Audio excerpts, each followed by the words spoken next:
Salam alaikum la presse sénégalaise, salam alaikum à toute la diaspora. Voilà, moi je me nomme El Hadj Dia, plus connu sous le nom de Red Black. Voilà, donc je suis en compagnie de mon ami, mon frère 10 000 problèmes. Maïssa Dior, Daddy Peace, Master Nomila, Pipa, Ouskana. Donc tey jii waroon nañoo jën a bëri parce qu'on a juste improvisé cette rencontre pour pouvoir faire face à la presse et parler vraiment au nom, je dirais pas au nom, mais parler pour le Sénégal, parler pour le bien-être du Sénégal. Parce que comme vous avez tous constaté, aujourd'hui, nous vivons dans une situation très difficile où la violence est devenue très fréquente. Donc de ce fait, nous, en tant que porteurs de voix,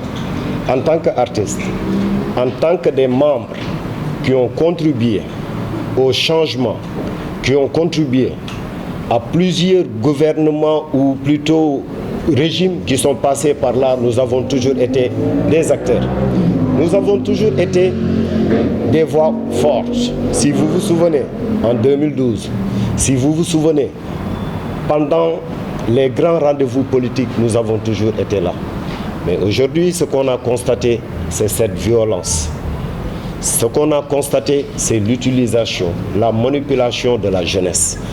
Donc aujourd'hui, on fait cette conférence de presse pour pouvoir parler, pour pouvoir conscientiser la jeunesse sénégalaise. Pourquoi la jeunesse sénégalaise? Aujourd'hui, ceux-là qui aspirent à diriger ce pays ou qui aspirent à gagner la voix ou la confiance des Sénégalais font dans la manipulation. Récemment, nous avons assisté vraiment aux événements du mois de mars passé avec 14 morts. Aujourd'hui, ces 14 morts-là, les vrais perdants, c'est eux. Les vrais perdants, c'est leur famille. Aujourd'hui, on est là pour dire plus jamais ça. Aujourd'hui, on est là pour parler à ces leaders ou plutôt à ces politiciens-là qui utilisent la jeunesse comme canot de chair à arrêter. Parce que parmi eux, il n'y aura jamais leurs enfants. Parmi eux, il n'y aura jamais leurs femmes. Parmi eux, il n'y aura jamais leurs proches. Et l'exemple est là. Vous n'avez jamais entendu au Sénégal un politique qui a perdu un de ses membres de sa famille ou un de ses fils. Ça, on ne l'a jamais vu. Mais ce qu'on sacrifie à chaque fois, ce sont ces jeunes-là. Ces jeunes qui représentent l'avenir de ce pays-là. Ces jeunes-là qui sont vraiment l'avenir et qui sont le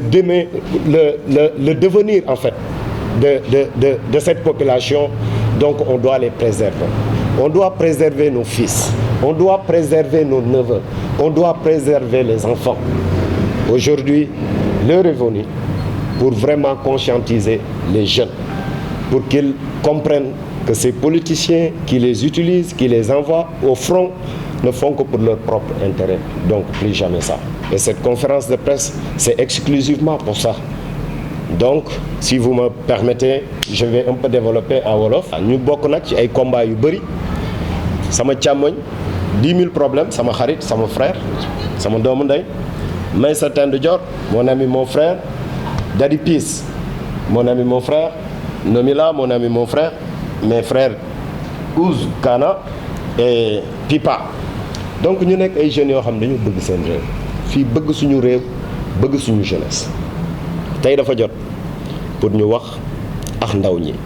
Tey dafa jot pour ñu wax ak responsable yi. Moo xam muy kilifa yi, muy góor muy jigéen. Il faut que ñu arrêter di utiliser xale yi. di yónni xale yi ñuy xeexal ñoo xam ne sax jaruñu ko. Dañuy fen xale yi, dañuy manipuler xale yi. Et ce qui est encore plus grave, ce qui s'est passé la fois passée mooy maanaam mois de mars yi passé benn action rek ngeen gis mu am accrochage policier ak foule bi mooy c'est au niveau des Parcelles Assainies. Les vidéos loolu ñëpp gis nañ ko. Mais hormis ça, da ngay gis ñoo xam ne dañuy dugg fenn ci ay Auchan ñu ne rey nañ fa ñaari nit te amul alkaati amul dara. donc ñooñu ñan ñoo leen rey ce sont les politiciens eux-mêmes qui tuent ces gosses dañoo bëgg a génn xale yi rey xale yi pour jéem a taqal état te nag dafa jot xale yi ñu comprendre loolu tey jii dafa jot pour que sénégalais yi seen wàllu bopp ñoo xam ni les politiciens la xeex bi ñuy xeex yëpp pour seen bopp la preuve en est que ñu ngi nii bi ñuy def seen liste amul benn jeune bu ci bokk amul benn jeune bu ci bokk donc tey ñu ngi lancé appel pour bëgg a génne ndaw ñi pour ñu dem ñu xeex mais au nom de quoi yow léegi booy investir bu fekkee am na ay partage ay postes yow tu penses pas à la jeunesse yow sa bopp ngay xalaat léegi boo demee ba cóolle nga ne xale yi léegi génn leen bu benn booy génn Sonko a une fois dit que politique débat d'idées la Sonko a une fois dit que booy bu fi ñàkk fulla ñàkk fayda ba ngay dem di xeexal ay politiciens lu la dal yow la Sonko avait dit politique ku nekk da ngay indi sa programme politique du violence on se rend compte que ni aujourd'hui il a changé de veste Sonko bu mu ñu yëpp bu mu ñu fontoo Sonko ëpp ñu fit Sonko jënu ñoo réew Sonko jënu ñoo xamadi benn affaire la ñuy wax gis nga Sénégal gi ñun ñoo ko bokk waxuma la Sonko de waaye ku dul Sonko même le président tey jii bu taxawoon beneen taxawaay comme taxawaayu Sonko ñun taxaw bii nii la ñuy am suñu réew mi kenn jënuñu ko bëgg on est des patriotes ñun bi ñuy xeex vous vous souvenez 2012 góor gi dee na sul nañ ko vous vous souvenez dont je suis l'auteur vous vous souvenez de góor gi na dem dont je suis l'auteur on a toujours sensibilisé les gens mais mosuñu def violence donc il faut que ces actions violence bi am ci réew mi il faut que ça s'arrête donc tous ensemble comme un seul homme gars yi nañ jàppante te xam ni Sénégal rek la ñu am bu ñu yàqee Sénégal fan la ñu jëm amul fenn fi ñu jëm Sénégal la ñu am te Sénégal a besoin de paix mooy jàmm avant tout parce que jàmm bu ñu ko amul mënuñu def dara donc jàmm jooju laa bëgg ñu xeex ko ensemble ku ci nekk ndaw bi nekk sa wet xamal ko ni politicien bii boo deewee yaay perte chaque jour ngeen gis ñu tijjal ay cagnotte di leen defar ay koppar je sais pas koppar quoi ba léegi boo yi dee ñoom est-ce que jëlul woon di jekk sax cagnotte yooyu ñu tijjil ko boo yi nga xamante ni nii tey dee nañ bàyyi nañu ay jabar bàyyi nañu ay doom mais pour des intérêts politiques kese Sénégal soyons conscients parce que ñi ñu amal affaire ni bëgguñu Sénégal ñi ñu amal affaire ni bëgguñu jeunesse bi parce que bu ñu bëggoon jeunesse bi ñoom ñooy aar jeunesse bi mais ñoom ñooy oo jeunesse bi pour ñu génn bu ñu génnee encore une fois Sonko ak waa këram ñoom ñooy rey xale yi ba pare taqal nguur ci ce qui s'est passé ñun ñëpp xam nañ ko fii li fi dee yëpp te amul accrochage entre police ak les manifestants ñi ci dee dañoo bëri te loolu ñu ngi ñaan yàlla bu mu fi amati te loolu aussi ñu ngi ñaan état Sénégal ñu leeral ko Sénégal dañoo bëgg jàmm quoi jàmm lañ bëgg wasalaam. Je m'appelle Mouhamadou Fall alias 10 000 problèmes ambassadeur di fa activiste tamit quoi di bëggee xool toutes les presses yéen ñëpp maa leen di bëggee les journalistes yi d'abord ko yéen laa njëkk remercier parce que bu nekkoon du yéen benn message du jàll. nous sommes des Sénégalais dañuy waxante dëgg te yàlla moo tax du nuy Red Black du nuy gars yi fi nekk ñëpp parce que ay doomu jàmbur am lu leen tax a jóg ba tax ñuy représenter seen pays. dëgg mooy doxal réew muy Sonko muy Macky Sall muy Karim Wade muy Ablaye Wade muy Senghor ku fi falu ba pare xam nga foo jëm Paris France si français yi ñun ay Sénégal lan wala ñun ay Kenya lan wala ay France ay lan quoi boo xoolee li passé yàggul li fi jot a passé nii pour sénégalais yi ñun ñu am jom ba ñun waruñu marcel kenn bay fal ñaata nit ñoo dee si élection ñaata nit ñoo nekk si kaso yi fan la mujjee dem leen si jeel bi ñeen xool ña fa nekk lu leen fa yóbbu entre histoire bi amoon passé y a 14 personnes mortes nit ñi léegi ay mouchoir ange-nun da ngay ñan bu sànni wala nit ñi ay bàyyi ma lanu pour benn Sonko mu gagné lu ko waral Macky Sall du imposer troisième mandat mais troisième mandat yàllaa ko yor ndax alimul ghaybi wa shahadati yàlla moo xam programme mais du yéen ku ne sa philosophie nga am yàlla mooy xam kii nekk président yàlla mooy xam li xew suba yoo xamoon ndax di nga ko fekk wala doo ko fekkee nee noonu dëkk bi mu ngi am ay accident temps yi passé gis ngeen li xew si dëkk bi li xew si dëkk bi yéen a ko gisaatoo wate kirim yi bare na ñu ngi rey nit ñi nii mel na ay puchon ñu ngi rey rek di rey agresseurs yi bare ñu bëgg si tegaat yeneen ay manifestation xanaa yéen da ngeen ñu bëgg sacrifier deux xool manifestation bu amee daanu fobere table jàmbur yi ñu koy jaay si koñ bi dinañu sàcc la fa nekk ñu ko am sa magasin daan ko dajji bu sonal sa bopp parce que agresseur sàcc événement lay wër pour dugal man nag maa ngi remercier ko les forces de l'arme ñi nga xam ne ni ñun ak ñoom ñun du nay ennemi li passé rek loolu na résultat am na ne ba ñun ak policiers ak gendarmerie suñu biir ñoo dal nekkante de mayante ndox moo am ñu rax si biir affaire yi ñoo xam te ni ay vampire nanu ku ñu reyal nanu ak ku ñu suuxlu man je parle de la jeunesse nanu am fulla am fayde du question ay mouvement bi laa bokk yeewi askan bi dañ ko war a yeewi ñu askan bi am jàmm loolu mooy dëgg te mooy peut-être yàlla dëgg la bëgg Macky Sall mu yéen a ko fal 2012 yéen xanaa yéen doo leen sax ay gor fi ngeen nekkoon 2012 bi jëlee fi góor gi ñu xeexal fi Macky Sall mi ana M23 mi ana Y'en a marre ana ñi fi nekkoon naan Y'en a marre ana ja booy sawaay dëgg toujours dëgg fenn si gannaaw bu sonal sa bopp jàll nan di waxante dëgg te yàlla ma nu wax ak nit ñi dëgg amul dama bëgg falo rek bëgg ñëpp ñu génn mouvement mais jéem a ñaata ñu ne si kaso yi ñu jàpp te kay mënuñu xool def manifestation chaque vendredi mars chaque ajjuma loolu la bëgg jàpp suñu kii quoi boo xoolee li am Guinée xam ngeen li am Guinée yeneen dëkk yi Sénégal ñun xaj nu si ay guerre ñu xam nañu mën wax mën na ko de ak ay damier lido mais ay wax ak ay guerre Baye Fall fii ku fi dee yaay perte rang muy gën a gaaw. maa leen di nuyu yéen presse bi di nuyu sama mbokk artistes yi man nag je me nomme Daddy Peace donc di artiste en même temps je suis animateur donc di rafetlu jotaay bi nga xamante ni initié nañ ko bi dafa am réew foo xamante ni bu fa tollee yow la ñu conscientiser nit ñi ñu xamal leen lan moo waral faay yi parce que man un jour maa ngi ciy waxtaan ak sama benn xarit depuis bi ñu commencé découvrir pétrole gaz et cetera mi ngi am ci réew mi ma ni ko booy mun ma waaw man ko ñu def rek fileeg at yu ndaw di nga dégg coow yoo xamante ni doo xam fan la ñuy jógee damay xool man sama analyse bu personnel mooy ñi nga xamante ni danoo teel a réew mi te tooguñu ci pouvoir mooy ñi nga xamante ni classe Sonko gi toog di manipuler jeunesse yi di leen manipuler te booy xool discours am à chaque fois du cohérent man discours yi may dégg des fois buy toogee ba am sañ-sañ ni politique débat d'idées la da ngeen di toog ngeen jaayante xam-xam politique da ngay indi la nga xamante ni mooy li ñor li indil jàmm li indil développement sa population tey nga ñëw boo ñëwaatee teg le contraire indi discours yoo xamante ni catastrophe la ci réew mi utiliser booy yi nga xamante ni wax dëgg yàlla amuñ fu ñuy taxaw parce que tey autant day xool dëkk bi c'est vrai kenn du ni lépp nice quoi kenn du ni lépp nice ku ko wax waxoo dëgg. mais am na ay cacophonie yu ndaw donc bu xoolee si bas peuple booy yi nga xamante ni peut-être amuñu moyen amuñu chance am éducation boo xamante ni dina leen permettre à ce que seen conscience éveillé wu mu leen di manipuler comme objet quoi man je me dis que ni kii est-ce que mérité na sax nit tudd turam man question boobu laay posé sama bopp. donc suba gannaaw suba weer bi ba fi ñuy dem élection législative yi nga xamante ni moom lañ jëm xale bu ndaw bu ci génn bul la rayee bul la gaañee lu la mënti def yaay perte sa njaboot mooy perte sa famille mooy perte te gis nga ñooñu nga xamante ni ñoo lay génnee àdduna du neex ba hôpital ba nga nekk Nivaquine bi gën a ndaw xaw ma paracétamol xaw ma nu mu demee du la ko jënd du la seet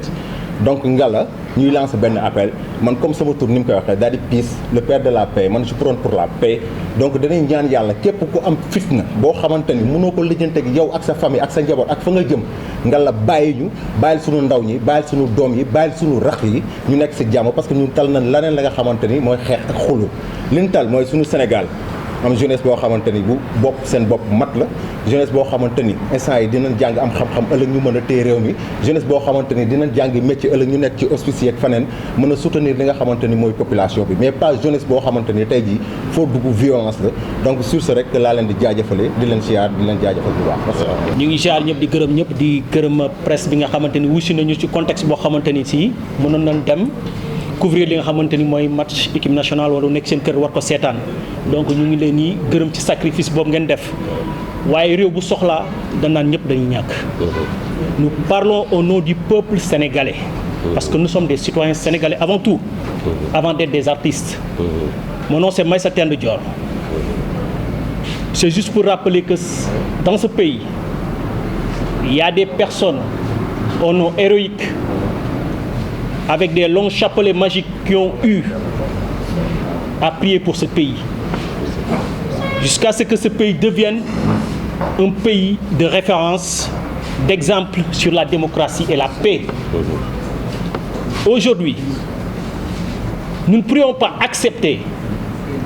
qu'un des leurs qui a grandi dans ce système, qui a grandi dans cette administration, des gens qui se disent être des références et veulent brûler ce pays en un laps de temps. C'est dans cette optique que nous nous lançons à conscientiser cette jeunesse, à prendre un recul et d'être des observateurs parce qu'ils sont le devenir du pays, comme l'a tantôt bien dit donc mon ami Red Black. Il faut qu'aujourd'hui, que nous, qui sommes la jeunesse, puissent avoir un degré de compréhension de ce qui se passe, d'analyser les situations et de prendre une position, mais pas une position dévastatrice, non, mais des positions mûres et bien réfléchies. Mais marcher pour brûler, appeler à la résistance pour déloger un président élu démocratiquement, je dis que ces gens ne sont pas du tout des responsables, mais plutôt des manipulateurs. Ça, ce sont des esprits de rébellion, si je peux m'exprimer ainsi. C'est pourquoi, en tant qu'artiste, l'artiste, avant tout, sert d'orientation et d'alerte par rapport à la mission qui lui est confiée, en s'inspirant des situations qui se présentent, que ce soit avant ou actuelles, pour pouvoir donner des positions et que les gens puissent y tenir compte. C'est pourquoi, en prenant compte des valeurs culturelles de ce pays, de la diversité culturelle de ce pays, c'est-à-dire qu'Ousmane Sonko peut bel et bien def li ñuy wax kal avec Macky Sall, n'est-ce pas?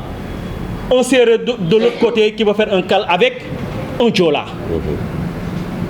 Donc le pays est très très petit pour qu'on puisse aller à un degré où on doit le brûler. Il faut que nous soyons des gens normaux, des personnes bien réfléchies. C'est-à-dire le Sénégal où le chrétien et le musulman peuvent se donner en mariage, échanger sans problème et se donner de la nourriture, parce qu'on voit le temps du ngalakh, les musulmans c'est eux qui demandent le ngalakh, mais tabaski je prends un pied de mon mouton, je donne à mon ami chrétien. Donc seytaane xaju fii bu ñu nangu ku ñu féewale, bu ñu nangu mukk ku ñu jaxase, parce que réew mi dafa am lu ko samp, li ko samp ba nu tal pétrole, tal gaz, tal leneen ak leneen ressources yi di feeñ, mais loolu mbóot moom dafa am ñu ko ñaan ba mu sampu. Li samp Sénégal nag du ñun ay ndaw yoo xamante ne xamagun dara ci àdduna bëgg a taxaw ngir sunuy bëgg-bëgg ak sunuy plaisir bëgg a taalum réew. Ndax lan yow da nga bëgg yow isew jëm ca kaw, mais yow kese doo Sénégalais, yow kese xalaatoo. Ni ngay xalaatee noonu la sa morom di xalaatee, ni nga jàngee noonu la sa morom jàngee, li nga bëgg la sa morom bëgg, waaye lépp na ànd ci rafetal, na ànd ci li nga xamante ne mooy dëgg. Comme sama frère mu ko waxee 10 000 problèmes, dëgg la yàlla bëgg, donc dëgg boo ci doxee léppay feeñ, waaye boo doxul ci dëgg tôt ou tard ni ngay mujjee mooy lan say wax di waroo ak wax ya nga daan wax. te loolu la ñuy gis ci suñu kujje gi nga xamante ni ñoo bëgg tey jii taxaw ngir seen intérêt, ngir bëgg a booloo. Nit mën nga ko remplacer mais nga jaar fa mu jaaroon. Macky Sall ba mu bëggee ba nit ñi di dox fii dafa dugg ci àll bi de dem lijjanti ko ñëw jaar seen kaw ba muy génn ñëpp la bett. Nit da ngay muus nga ànd ak yar, boo ànd ak yar mel na nga war a mel, billaahi mag mu toog fële sax mën na la defal loo xamante ni sax doo ko yëg ci baatin, waaye am na loo xam boo ko naree def ci yàq, mag toog fa muy toog ca baatin daal la yàq te doo ko yëg. Loolu laa doon wax. Salaamaaleykum. Salaamaaleykum gars yi, salaamaaleykum sama gars yi nga xamante ne nii ñoom laa bokkal toog ci table bi. bon di nuyu ñëpp ah. bon man maa ngi tudd Master Nomi la artiste rappeur dëkk Pikine fi may njëkkee ret sànq dafa am lu mu cof te man yàlla dogal na ni man du ma dox ci wax nañ ma. wala dégg naa man damay fekkee quoi man noonu laay dox. maanaam damay dem sur le terrain nekk ci quoi. man manifestation yi passé pratiquement fu bari fi nga xamante ni am na ay émeute presque dem naa fa. Médina am na ci benn boy boo wax leen ko tey jii am na ci benn boy boo xamante dafa jékki-jékki gis ñu dóor ko bàyyi ci tànk te pourtant moment boobu benn élément GIGN nekku fa waa GIGN ñi ngi section de recherche est-ce que yàlla ngi comprendre li may wax kooku kan moo ko dóor bal ci ful bi. kon donc am na leneen loo xamante ni nii gars yi dañ ko ci raxoon pour yokk xal mi karaw après jiñ ko état bi même que ki ñuy dóor bal parcelle pour wax la maanaam bu kooku rombee amaatul yeneen yi ma ci gis yëpp man da ngay jékki-jékki rek gis fee bi te doo xam nu mu demee kon donc am na lu ci raxoon. gis nga nag li waa ji naan ku ndóobin rey sa maam boo séenee lu ñuul da ngay daw man je pense que dafa am lu fi jaar. am na booy ci décédé 14 morts la ñu wax mais am na ci ñoo xamante ne nii dañoo blessé ci benn pax la ñu dugg am na ci 4 booy yoo xam ne Pikine la ñu dëkk damm ba tey picc ñëw fa booy mais ñen ñooy sonn seen famille. gis nga nit ki dafa am loo xamante ne nii man mun ma ko comprendre quoi man mun ma comprendre yow saabu affaire yi di nooy kenn du la dégg saa boo jekkee affaire yi jaxasoo nga ni nit ñi génn leen mais pour lan ñuy génn. et puis ñi ngay génn loo ñoom nekkuñu ci liste duñu bëgg nekkuñu député nekkuñu maire nekkuñu rien du tout c'est des sénégalais lambda nekk seen jàmm ak seen salaam nga bëgg leen di génne pour des fins politiques pour lan. gis nga c'est-à-dire yàlla nag mën na la may lépp ci àddina ba mu des fulla ak fayda nit day judduwaale lépp ba mu des fulla ak fayda moom nit ki moo koy wutal boppam te natt bi gën a bon mooy natt bi ngay teg sa bopp kenn mënu ko dindi. c'est-à-dire booy il est grand temps que ñu yeewu man nag damay wax ak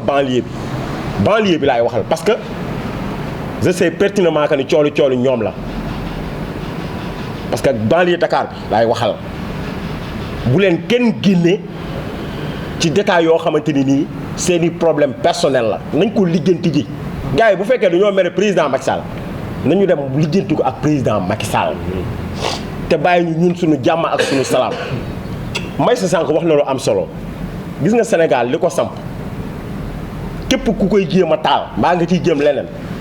billaahi di nga ci gis loola naqari ndax li ngay def yëpp sa kaw lay retourner parce que dafa am baatin bu ko samp moo waral nga fiy dégg gaz di fi dégg pétrole di fi dégg leneen ak leneen mu bari nag ñoo xamante ni sur le plan maanaam du ma dugg si détail boobu mais mu bari ñoo xamante ni réew mu ñu dégg loolu dafa am ñu ñuy xamb dig leen ay affaire garanti leen pour ñooñu mën a récupérer réew mi est-ce que comprendre nga pour ñu mën a am accès pour ñu mën a am accès est-ce que yaa ngi comprendre c'est-à-dire loolu lañ fi gis nii mais nag loolu ñun jeunesse Sénégal bi c'est-à-dire ñun ñoo war a jël suñuy matuwaay ba mat sëkk. beneen bi mooy Macky Sall quoi qu'on puisse dire ak lépp luñ mën a wax réalisation yi nit ñi gis nañ ko donte état continuité la mais président mi ngi def lu mu mën te nit dong la nañu bàyyi wax naa ko démb ku sa xaj dee sax wala sa bëy dee wala sa xar feebar sax nga ni président Macky Sall ñun ñoo ko fal combat 2012 ba teg ko ci réew mi man je pense que képp ku ne bëgg nga Sénégal gëm nga Sénégal da nga ko war a dooleel parce que kenn ku nekk benn parti nga ci Sénégal ni muy doxee